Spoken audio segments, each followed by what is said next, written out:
Masih bersama saya Budiman Tanurjo di satu meja The Forum. Bung Hendarsan, tadi kan kalau pengakuannya Bang Noel sebagai orang yang cukup dekat dengan Presiden Jokowi pasti akan memberikan klarifikasi. Mantan presiden. Sebagai mantan presiden, ya, memberikan klarifikasi, memberikan penjelasan. Nah, forum yang paling tepat di mana mantan Presiden Jokowi memberikan klarifikasi itu di forum mana kira-kira? Ya gini, kita harus melihatnya ini biar masyarakat juga nggak bingung ya. Bahwa ini harus di breakdown. Ada 3 isu sebenarnya yang masyarakat itu harus tahu. Isu pertama itu tentang pagar laut. Isu kedua itu dengan PSN. Isu ketiga itu tentang PIK 2. Ini 3 hal yang berbeda tapi berkaitan satu dengan yang lainnya. Nah, makanya masyarakat tahu pagar laut. Kalau kita bicara pagar laut itu ada dugaan maladministrasi. Oleh karena itu langsung ditindaklanjuti oleh Menteri ATR BPN untuk mencabut. Kan seperti itu. Yang kedua, ada di pagar laut itu ada dugaan pemalsuan. Kemudian dilakukan tindak lanjut oleh kepolisian dengan menaikkan ini ke penyidikan. Itu yang kedua. Kemudian juga dari pihak KKP melakukan tugasnya sesuai dengan tupoksinya, ya kan, itu memberikan denda terkait dengan hal tersebut. 18 juta itu. Iya. Kemudian ombudsman, ini kita ngomong pagar laut, ombudsman kemudian memberikan rekomendasi adanya tindak pidana. Nah, ombudsman kan bisa secara lihat ya, ada maladministrasi, kemudian ada juga 2 tindak pidana dan lain sebagainya. Nah, ini dulu. Nah, kemudian yang dipermasalahkan Bang Samad dan kawan-kawan, ini kan masalah PSN-nya. Nah, ini hal yang berbeda tapi terkait satu dengan lainnya karena jarak lokasi di tempat yang sama. Nah, terkait dengan masalah PSN, ya ini kan kaitannya dengan masalah adanya tuduhan atau dugaan, ya ini tentang masalah pemberian izin PSN tersebut. Ada dugaan kolusi, korupsi, suap dan lain sebagainya. Ini kan hal yang berbeda lagi, ya kan? Maka oleh karena itu wadahnya adalah KPK untuk melakukan hal tersebut. Nah, kemudian lagi ya kalau masalah PIK 2 saya rasa ini kan lebih hal yang bersifat sosiologis ya. Karena kan PIK 2 tidak terkait langsung dengan masalah itu. Walaupun ada case-case tertentu yang terkait dengan masalah penghuni di sana dengan Agung Sedayu. Nah, ini yang masyarakat juga harus tahu. Tapi yang pasti saya balik lagi kepada hal tadi, untuk khususnya kita nggak usah jauh-jauh dulu deh untuk masalah pagar laut dengan masalah PSN. Sudah, untuk pagar laut ini sudah seirama para kementerian dan aparat penegak hukum sudah menjalankan tugasnya masing-masing. Hal ini yang tidak terjadi di sebelumnya. Oke, sekarang pemerintahnya kompak lah kira-kira gitu ya. Kompak lah intinya, satu komando. Jadi ini isu yang sebenarnya mulai dari pagar laut, kemudian Presiden sampai memerintahkan dibongkar, tapi sekarang agak berhenti ya pembongkaran itu ya? Berjalan. Tapi kan memang ada pagar-pagar yang sudah dibangun oleh masyarakat, nggak mungkin dong kita bongkar. Kemudian ada tuntutan yang harus dibongkar yang dianggap liar, yang dianggap menjadi persoalan, yaitu perintah presiden langsung bongkar, nggak ada urusan. Gitu. Jadi yang belum terbongkar itu yang dibangun oleh masyarakat? Ya sudah dibangun masyarakat, ada beberapa yang dibangun masyarakat, beberapa kilo juga tuh. Daerah mana itu? Ada juga memang ada, dan sampai sekarang itu tidak dibongkar. Tadi Bung Noel mengatakan bahwa mantan Presiden Jokowi akan memberikan klarifikasi di forum mana ya kira-kira yang paling tepat? Pengadilan. Iya, pengadilan, memang kita harus khawatir dengan pengadilan. Artinya akan datang ke kepolisian, datang ke KPK gitu? Ya nggak apa-apa. Gak apa-apa. Dan itu hal yang terhormat, dan itu cara adab dalam berdemokrasi. Forum tertinggi dalam mengklarifikasi persoalan hukum adalah melalui mekanisme pengadilan. Dan saya yakin sekali Pak Jokowi akan melakukan hal itu. Baik, Bung Samad, ini kabar baik dari Bung Noel ya, yang mengatakan mantan Presiden Jokowi akan datang kalau memang akan dipanggil oleh memberikan keterangan kepada KPK. Tapi masalahnya apakah KPK-nya bertindak? Ini pertanyaan yang menarik nih. Iya, menarik. Sebenarnya kemarin waktu kita mau ke KPK itu ada perdebatan di antara kita. Masihkah kita bisa percaya kepada penegak hukum yang ada sekarang? Karena fakta di Anda datang ke sana kan? Iya, saya datang.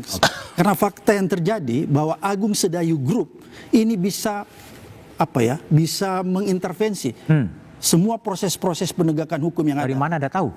Contohnya begini. Dia bisa mengkriminalisasi sebuah kasus yang terjadi di PIK. Ini fakta. Saya punya bukti dan punya orang-orang yang sudah dikriminalisasi. Ini fakta yang nggak bisa dibantah. Saya perlu jelaskan juga ya bahwa kami mengundang pihak dari kuasa hukum dari Agung Sedayu, tapi yang bersangkutan tidak berkenan untuk hadir. Ya, makanya saya berharap sebenarnya mereka datang. Itu yang pertama. Kemudian yang kedua, menurut saya bahwa PSN ini kan sebenarnya cuma luasnya 1.700 lebih hektar. Jadi tidak semua masuk dalam status PSN. Tapi wilayah yang dikelola oleh Agung Sedayu Group lebih dari 1.700 hektar lebih. Sehingga di situ ada proses sebenarnya, ada problem-problem. Kenapa saya katakan ada problem-problem? Pertama, kalau kita lihat bagaimana cara dia melepaskan hak rakyat yang ada di situ, itu dengan cara yang intimidatif. Ya, bagaimana yang dimaksud dengan intimidatif? Orang dipaksa melepaskan, ya, dia punya hak, misalnya tanah atau sawahnya dengan harga yang ditentukan oleh Agung Sedayu Group. Oke, tapi pertanyaan saya tadi kan, kabar dari Bung Noel mengatakan kalau Presiden Jokowi kemudian akan dimintai keterangan di KPK akan hadir gitu. Tapi pertanyaan saya, apakah KPK akan juga bergerak sebetulnya? Ya, makanya kemarin sebenarnya dalam diskusi, karena kan kebetulan dihadiri oleh komisioner ya, Pak Setiabudi, Fitro, kemudian Pak Ibnu. Sebenarnya kita bukan mau mengajari KPK untuk melakukan pengusutan, karena saya yakin teman-teman di sana jauh lebih pintar, udah punya ilmu. Tapi maksud tujuan kita kemarin sebenarnya memberikan kekuatan, support agar Anda lihat dari perspektif ekonomi politik ya tadi, ini gimana sih mau menyelesaikan ini? Apakah memang satu persatu tadi lewat penyelidikan seperti, atau memang Presiden Prabowo ngambil langkah koreksi saja minimal untuk tadi yang nonaktifkan PSN terlebih dahulu atau membatalkan terlebih dahulu sehingga satu masalah bonggol di atasnya itu bisa selesai, atau ada sebuah tim yang dibentuk untuk lebih menyeluruh untuk mencari duduk soalnya seperti apa sebetulnya? Oke, pertama saya ngelihat dulu dari pagar laut ini kan ramai karena ada pagar laut, terus ya dari Bang Samad gitu ya dan teman-teman segala macam. Tapi Presiden Prabowo membiarkan juga ini berkembang kan. Bahkan sampai akhirnya dia memerintahkan bongkar. Jadi menurut saya dalam melihat sinyal ini ada dua gitu ya. Sinyal pertama bahwa memang Presiden Prabowo ingin melakukan koreksi. Nah, koreksinya tapi mungkin koreksi terbatas. Ya kan, koreksi terbatas dalam artian ya kalau menurut saya soft power keberlanjutan. Jadi dalam kata lain ketika keberlanjutan ini kan ada beberapa hal yang harus dia lakukan adjustment lah, penyesuaian. Tapi gimana pun juga kan dia selalu mengatakan soal keberlanjutan. Jadi mungkin dia menggunakan momen ini untuk ada beberapa hal yang dikoreksi karena adanya tuntutan publik yang besar. Itu mungkin koreksi terbatas. Nah yang kedua sebetulnya yang lebih menarik kalau ini koreksi menyeluruh. Koreksi menyeluruh, pidato pertama Presiden Prabowo ketika dia dilantik di DPR itu luar biasa sekali pidatonya. Nah jadi kalau kita dengar pidato Presiden Prabowo dan dia kalau lakukan, sebetulnya dia akan bertumpu kepada yang namanya reforma agraria. Kalau kita lihat di situ, reforma agraria dalam hal ini berarti petani dan nelayan. Berarti kan ada sebuah proses yang dilihat lagi bagaimana pemetaan lahan kita, darat, laut, dan sebagainya ini, yang kepentingannya adalah untuk satu tentang petani yang di darat gitu ya, yang di laut nelayan. Nah kalau seperti itu berarti akan ada koreksi menyeluruh terhadap pandangan kita tentang PSN.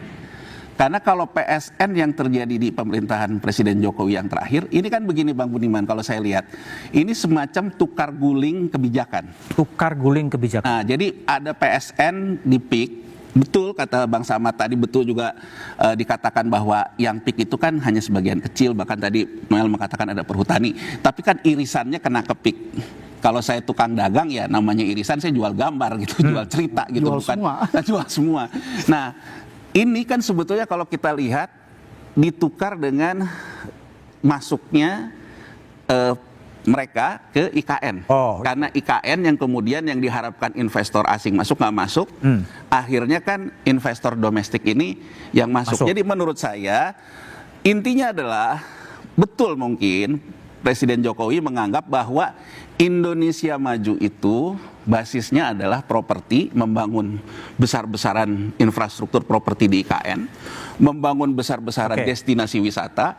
Ini yang ditukar guling. Nah, menurut saya kalau bicara pidato Presiden Prabowo ketika pelantikan, dia bukan itu. Tapi kalau yang dia katakan itu tentang pangan, energi, dan juga rakyat yang miskin. Jadi Oke. artinya kalau ke sana, mari kita dorong Presiden Prabowo untuk melakukan review menyeluruh, jangan Review tanggung menyeluruh. gitu. Oke, Bung Noel. Tapi kan kalau Bung Yanwar mengatakan ada tukar guling nih antara IKN dan kemudian ke PSN di PIK 2. Apakah memang demikian? Jawabannya setelah jeda berikut ini.